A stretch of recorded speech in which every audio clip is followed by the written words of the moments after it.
kalau saya berpegang begini ya, kalau mau pengunduran waktu Kongres karena ada perintah dulu dari keputusan Makassar untuk menyelenggarakan KLB, mungkin dari pemikiran pengurus pusat KLB dulu baru Kongres. Itu dimungkinkan sepanjang gitu ya, diminta pengunduran waktu Kongres sesuai dengan ketentuan pasal 12 ayat 3 anggaran rumah tangga untuk mengundurkan waktu Kongres, sehingga waktu Kongresnya itu harusnya dimundurkan di KDK itu, ya kan? Ya, di KDK ya, itu, KDK. karena kan untuk melaksanakan KLB dulu, gitu loh. Harusnya itu dilakukan, gitu. Ini saya, Mas Mahfud, saya nggak ini ya, saya nggak menganut aliran yang 3 tahunan loh. Maaf, kita boleh berbeda ini ya. Kita boleh berbeda pendapat, ya. Ada yang mengatakan bahwa 2 Mei itu habis. Oke, habis. Tetapi sepanjang masih ada KDK untuk pengunduran waktu Kongres, karena kan di dalam pasal 12 ayat 10C kalau nggak salah ya, di mana ketua umum dipilih dan ditetapkan untuk waktu 3 tahun di dalam Kongres. Betul. Kalau nggak salah. 16 ayat 10 huruf C. Pasal 16 ayat 10. Sorry. Ayat 10 ya. huruf C, untuk masa waktu 3 tahun. 3 tahun di dalam Kongres. Jangan salah loh, di dalam Kongres. Jadi saya selalu mengaitkan 3 tahun tapi di dalam Kongres. Dulu, ya, silakan. Nggak apa-apa, biar ya, diskusi. Ini kan kita mengedukasi anggota juga ya. Jadi kalau nggak salah saya baca di sini pasal 16 ayat 10 huruf C. Ketua umum dipilih dan ditetapkan oleh Kongres. Oleh Kongres. Untuk masa bakti. Ya, oleh Kongres. Oleh Kongres untuk masa bakti 3 tahun dan dapat selanjutnya dipilih kembali setelah masa jabatan berakhir untuk 1 kali periode dan dapat dipilih. Artinya oleh Kongres itu kan artinya di dalam Kongres kan. Iya kan? Artinya rumahnya adalah Kongres. Bagian dari rumah itu adalah kepengurusan, gitu ya. Kalau menurut pendapat saya. Oleh karena itu kaitannya dengan 12 ayat 3. Bahwa dalam keadaan tertentu, pengurus pusat dapat mengundurkan pelaksanaan Kongres dengan mekanisme keputusan di luar Kongres. Gitu loh. Menarik. Yang diundur pre-Kongres atau Kongres? Kongresnya dong. Nah, bahasa ART, Kongres dilaksanakan 6 bulan setelah pra-Kongres. Bukannya pra-Kongres yang diundur. Harusnya Kongresnya. Karena ART kita bukan pra-Kongres yang diundur, Kongresnya. Ya sih, kalau ART. Ya, artinya pengurus pusat sudah bisa memanage waktu dong. Ini Kongresnya ini bulan Mei. Berarti pra-Kongresnya kan ditarik ke belakang, November. Berarti di sini, di RP3 Malang itu kan seharusnya RP3 ini pra-Kongres.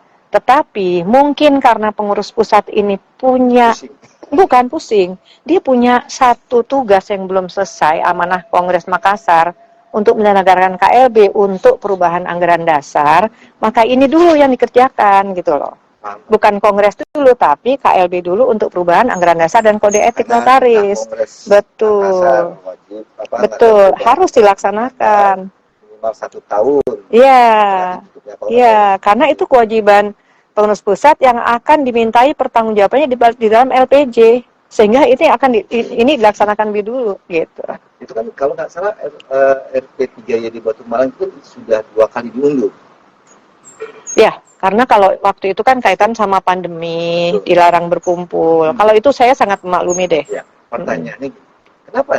Itu kan kalau bicara keputusan di luar Kongres kan first major. Iya. Kondisi tertentu. Iya. Kondisi kayak COVID, bencana alam di ibu kota ya. Kalau bencana alam di Papua nggak ada pengaruhnya.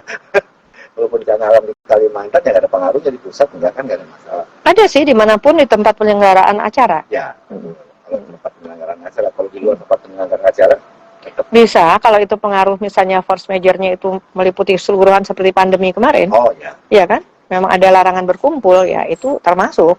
Kenapa tidak dikeluarkan KDK sebelum bulan November? Kan itu lebih tepat. Dalam artian kondisinya kan lagi tinggi-tingginya COVID sebelum November ya. Izin aja susah. Maka kan harusnya kan di situ dikeluarkan KDK untuk tadi memundurkan ya Kongres. Kalau menurut saya KDK itu boleh dilaksanakan kapan saja sebelum tanggal pelaksanaan Kongres. Yang penting sebelum pelaksanaan Kongres itu sudah ada dulu persetujuan anggota bahwa oh ini mundur, gitu loh. Ada nggak? Apanya? Ada nggak? Tidak diatur kapan harus KDK? Bukan, ada nggak? Diundurnya itu menanyakan ke anggota, kongres luar biasa kan? Atau apakah? Bukan kan begini. Harusnya tadi pertanyaannya ya. Saya ini kembali dulu. Pertanyaannya kan harusnya Kongres. KDK itu dilaksanakan pada saat prakongres, pada saat RP3YD di Malang gitu kan.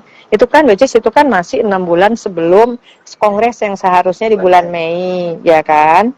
Nah, jawaban saya adalah kan kongres di bulan Mei ya, tidak harus KDK-nya itu 6 bulan sebelumnya. Yang penting pada saat Mei berakhir itu sudah ada persetujuan dari anggota gitu loh. Makanya makanya pengurus pusat itu membuat KDK pertama tentang pengurusan waktu kongres itu kalau nggak salah bulan Februari atau Maret. Maret. Yang KDK pertama mengenai pengurusan. Nah, Februari kan, kalau nggak salah tanggal 23 atau 24 Maret itu adalah KDK pertama hasilnya di Maret kan, 24 Maret kalau nggak salah. Ada yang jagal juga Kang Edinya, Winda Ismi. Oke, kita bicara KDK pertama 23 Maret, 23 Februari. Itu kan di situ berbunyi memundurkan waktu pelaksanaan kongres luar biasa garis miring RP3YD dalam kurung prakongres dari April ke akhir Mei awal Juni kalau tidak salah, inti bunyinya seperti itu. Nah, saya merujuk ke Batu Malang. Di penutup prakongres Batu Malang ada di live streaming wawancara saya dengan preskon lah ya, konferensi pers dengan ketum dan jajaran ketum, bahwa akan menetapkan waktu pelaksanaan KLB melalui keputusan lewat kongres. Pertanyaan saya, waktunya belum diputuskan lewat KDK, ternyata yang muncul memundurkan waktu. Pertanyaannya kapan April itu ditetapkan sebagai KLB sehingga diminta diundur? Ada nggak informasinya, Bu Bunda Ismi? Dapat kapan? Saya nggak dapat itu tentang kapan. Tentang kapan pelaksanaan KLB itu kewenangan pengurus pusat ya. Cuma yang harus dilakukan adalah justru apabila dimundurkan penyelenggaraan kongresnya maka harus minta persetujuan di luar kongres. Itu. Kalau KLB-nya kapan itu ya sepenuhnya domain mereka. Betul. Tapi kan yang jadi pertanyaan anggota kan dia menyatakan akan menetapkan waktu pelaksanaan KLB Pekanbaru melalui keputusan luar kongres. Makanya diperlukan penetapan waktunya dulu nih. Terserah PT kan. Oke, bulan April. Ada nggak April itu melalui KDK penetapan waktunya? Nggak ada. Yang ada kan tanggal 23 Rasanya nggak ada ya? 23 Februari keluar memundurkan waktu.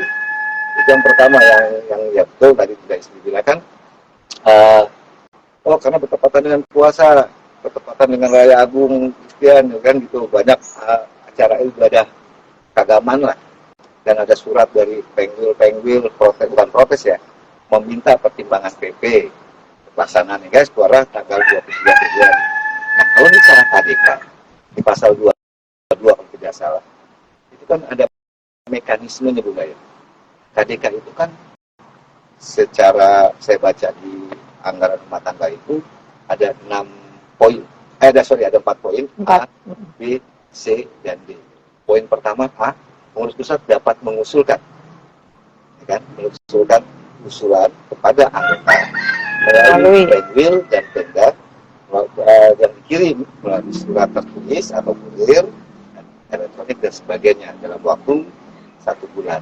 Yang poin B-nya, Pengwil dan Pemda meneruskan ke anggota dalam kurung itu melaksanakan rapat anggota dalam waktu 1 bulan. Kan kalau saya hitung berarti itu hitungan 2 bulan. Poin pertama sebulan, PP menyampaikan itu ke Pengda ke anggota di waktu sewaktu 1 bulan. C, itu kalau tidak salah, Pengwil dan Pengda mengumpulkan hasil rapat anggota, kemudian menyampaikan kepada PP. D, PP merekapitulasi hasil rapat anggota dari Pengwil Pengda yang setuju atau tidak setuju. Jika disetujui, maka dapat dilaksanakan. Jika tidak disetujui, maka tidak dapat dilaksanakan. Memang di situ ada bahasa Jika tidak mengirimkan jawaban, maka dianggap setuju. Ini yang jadi permasalahan besar bagi anggota. Anggota kan sibuk. Ya. Sekarang notaris itu kan bos semua. Minimal punya karyawan 2 minimal loh, perintah undang-undang. Bos, gitu. Apakah tiap hari buka email? Nah pertanyaannya, apakah setiap KDK itu selalu ada rapat anggota di tingkat tinggi?